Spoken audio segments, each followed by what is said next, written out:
Duterte, kaya hindi niya pwedeng ipagkaila na hindi na impluwensyahan ito. Tapos, nung senador na si Bongo, ganun din. Kahit na senador siya, siya pa rin ang nag-a-act as the alter ego of Duterte's. Talagang siya pa rin yung special assistant. Kaya ito ay maliwanag na violation sa ating batas at kaya natin siya nakasuhan. Yun po. Sir, ano po yung ebidensya natin? Ang ebidensya po dito ay mga kontrata mismo galing sa DPWH. Ito po ay nakuha ko nung ako po ay senador pa. Tapos dinagdagan namin nung iba pang mga dokumento nung natapos na ako sa pagkasenador. Bawal po ito, di ba? Hindi mo pwedeng bigyan ng kontrata yung tatay at kapatid mo. Ang nakalagay sa ating batas, up to 4th degree of consanguinity and affinity. Pero ito, first degree ito, tatay ito at kapatid. At hindi pwede niyang hindi niya pwedeng sabihin na hindi niya mapipiling kamag-anak niya. Kasi hindi ito basta-basta kamag-anak. Kapatid at tatay ito. Tapos, halos 200 contracts ito. Sa City Hall ng Davao hanggang sa nung sila ay presidente na. O yun. So bukod pa ron, itong CLTG at saka Alfrego Builders na construction companies nung tatay at kapatid ni Bongo, undercapitalized ito, hindi sila pwedeng magkaroon ng mga proyekto ng mga daang-daang milyon. So ang ginawa nila, nagsisircumvent sila ng ating batas by having joint ventures with yung may mga AAA licenses. Okay? So bukod nga doon sa undercapitalized, sila rin ay may B license lang noong mga panahon na yon at kaya sila nagjo-joint venture. Tapos may nakita rin tayo, sinama natin dyan sa ating mga dinistribute sa media, 5 kontrata nila na malalaki na aabot ng mahigit 800 million pesos with the Discayas. Kaya yung sinasabi ni Bongo na hindi niya kilala yung mga Diskaya, may joint venture yung tatay at kapatid niya. Tapos, paano nagkakilala itong mga ito? 'Di ba? So yan yung mga problema ni Bongo na harapin niya pagka naisampa na to. Sir, sa former President Duterte, bakit siya kasama din dito sa kaso? Dahil siya yung principal. Ang nangyari dito, nung mayor pa si Duterte, executive assistant si Bongo. Maaring iniisip nila na hindi naman kilala itong tatay at kapatid ni Bongo that time. Pero eventually, nung nagpresidente na, nakita natin si Bongo, nakilala natin si Bongo at halos si isang tao sila.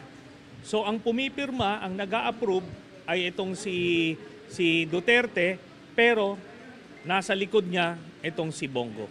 Sir, so simula pa nung alkalde si Duterte, itong kaso na to hanggang doon sa mabuo yung 7 billion na yan? Yes. Simula ito nung 2008 hanggang present. Okay? At ano ito? Hindi ito minsanan lang. Halos 200 contracts ito. Sir, bukod sa mga kontrata, ano pa pong pruweba natin kung may connivance, collusion, na meron pong pinaburan talaga itong CLTG Builders sa Alfrego? Ano pa pong ebidensya, sir? Alam natin, di ba, special assistant si Bongo ni Duterte. Tatay niya nakakuha at kapatid niya nakakuha ng 7 billion na kontrata. Kumbaga, hindi na ito pahirapan. Di ba ang issue ngayon, sino ang politikong nasa likod ni Diskaya? Di ba? Sinasabi nila, sino yung politiko nasa likod? Darating tayo dyan kasi makikita nyo rin kung sino yung nasa likod dyan. Pero, ito hindi mo na kailangan malaman kung sino yung nasa likod kasi tatay at kapatid mismo. That is how the plunder law was defined. Pag nagbenepisyo ka illegally sa mga and through a series of acts. Oo. So, ito, pati pamilya mo, kasama ka dyan. So, worth 50 million. Nadagdagan ba yung mga masasapa ng kaso? Ngayon, binabanggit lang natin si Duterte, si Senador Bongo, yung tatay at kapatid. Meron ba mga additional DPWH officials? O Yes. iba pa? Yung DPWH officials dito, yan na yung makukuha na testigo ng ombudsman. So ito yung pagkakataon nila. Kung hindi sila magko-cooperate, sila ang makakasuhan.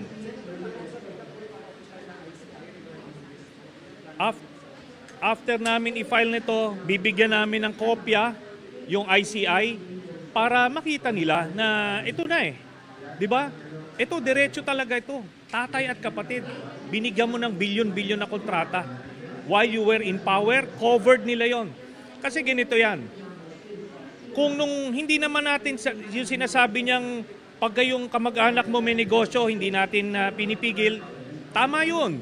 Pero dapat dun sa sinasakupan mo, hindi sila pwedeng magnegosyo. Kunyari, nung Davao Mayor si Duterte, dapat nasa Visayas yung pamilya niya nagnenegosyo or nasa private sector. Nung presidente na siya, hindi pwedeng, ang sakop na nila buong Pilipinas eh. Dapat sinabihan niya yung tatay niya at kapatid niya na bawal yan, doon kayo sa private sector magnegosyo. Ganun lang kasimple yun. Sir, ang Supreme Court kasi may requirement na dapat may main plunderer. This is a 2016 Supreme Court. May Requirement po na main plunderer para makasecure ng conviction. Sino po ang main plunderer dito po sa complaint? Si Bongo. Kasi siya yung central figure dun sa tatay at kapatid, tapos yung kanyang relationship with Duterte enabled this thing to happen. Sir, this is a refining po, sir. This is a refining kasi yung original na DOJ ombudsman, DOJ complaint na-dismiss, sir, according to your complaint. So, gaano po kayong confident that this will prosper this time around? Okay, yung kaya nga doon ko final to sa DOJ dati for case build-up, no? Kasi alam kong protektado siya dito sa ombudsman nung iba pa yung ombudsman. Ang ginawa nung dating prosecutor general against the order nung Secretary of Justice, sinubmit niya dito. And that eventually led to his dismissal or relief doon sa position niya. Kaya anong ginawa rito? Hindi inimbestigahan. Not even a day or an hour was devoted in investigating it. Talagang binaon nila. Pero without prejudice yan, nagkaroon pa tayo ng pagkakataon dagdagan yung una nating final. Yeah. Ito na. Okay. So ito yung receipt copy. Yung mga contracts, ghost project, substandard, may study tayo doon. Ano klase mga contracts? Incomplete yung iba. Incomplete pero nabayaran. Sir, iba't ibang infrastructure project na just flood control. Yes, iba-iba. May flood control, merong mga road widening, lahat-lahat. At ito nga, ang assumption natin dito, kahit na kompleto o nagawa yung proyekto, pero yung offense niya is hindi dapat sa tatay at kapatid ang nag-benepisyo. Sir, clarify ulit, saan city pinakamaraming contract? Sa Davao Region and Davao City. Okay. Okay. Thank you.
ganito, no?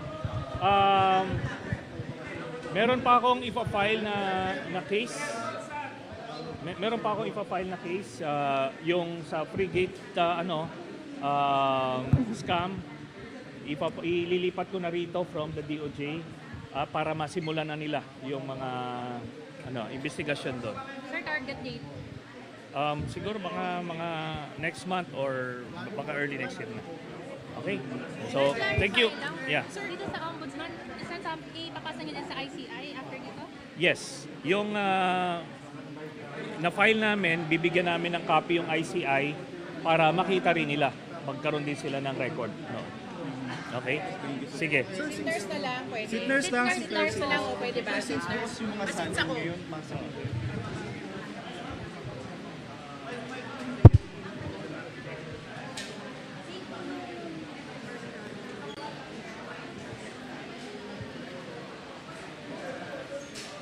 Calling ticket number C72.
Okay, bye-bye. Uwi na. Nagsarado yung ano eh. Okay na sige. Oo, papayag na eh, pumayag na eh. Sa harap. Kaya pupunta doon eh.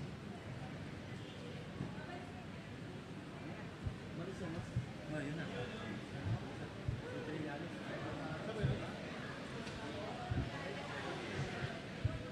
Dito tayo. Doon tayo. Ayan to. Sa loob na na. Pangit sa